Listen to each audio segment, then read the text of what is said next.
Hi. Today I want to talk to you about belonging. Everybody needs to belong. And as everybody keeps saying, 2020 has been a year like no other.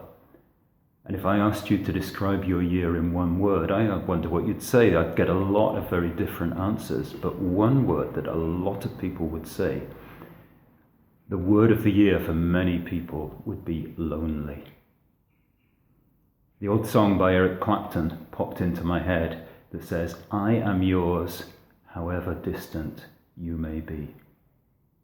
That sums it up for a lot of people. Loved, belonging in a sense, but separated. Thankful for Zoom or Skype or whatever it is you use, but it's not the same. And for some who aren't online, for some who have lost loved ones, it's very, very lonely indeed.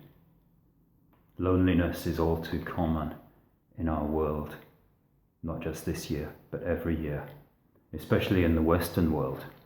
When I go to Africa, I see much more of a sense of community, less loneliness, and more joy. And this loneliness is worst for some at Christmas.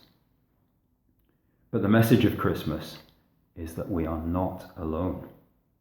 There is one who loves us passionately and who is not distant.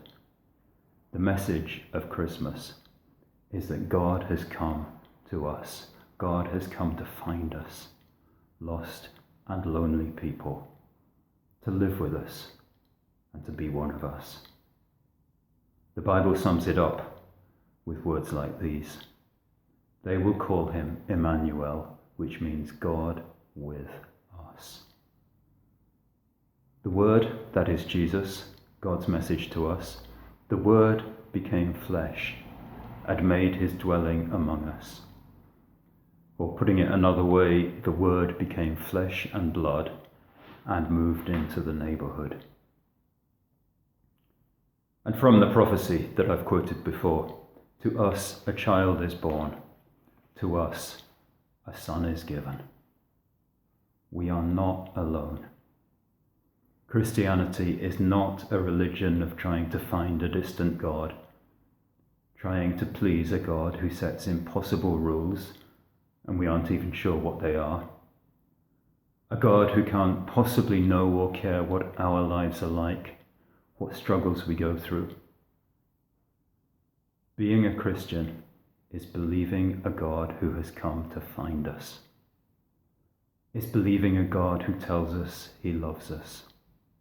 If we believe in his Son Jesus and follow him, then God is pleased with us. God is delighted with us because he is pleased, delighted with Jesus. Being a Christian is believing a God who knows and cares about all our struggles because he has lived as one of us and he knows what it's like. It's believing a God who says, "I am with you always."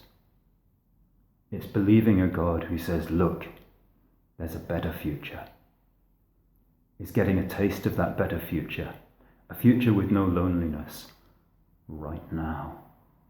It's believing a God who gave himself so that we could come to him and know him, and so that we could come together to break down the barriers that divide people. In a normal year, I would finish off by saying, come to church on Christmas Eve or any time and find out more. This year, we can't let many people in, so our Christmas will be all online, apart from Sundays at 11 o'clock, and an hour on Thursday at 12, and we do have room. We'd love to see you. We'll get as many people in as we can, or as we're allowed to get in. But what I can say confidently is that you can meet Jesus anytime, anywhere, and if you can't come to church, then the church will come to you online, and you can get in touch through our Facebook page or email. Look out for the service we'll be recording on Sunday and putting out online on Tuesday the 23rd. And we'll be looking again at this wonderful theme of God with us. Now, don't get too stressed in the final build-up to Christmas, and don't forget what this is all about. God choosing to come and live with us.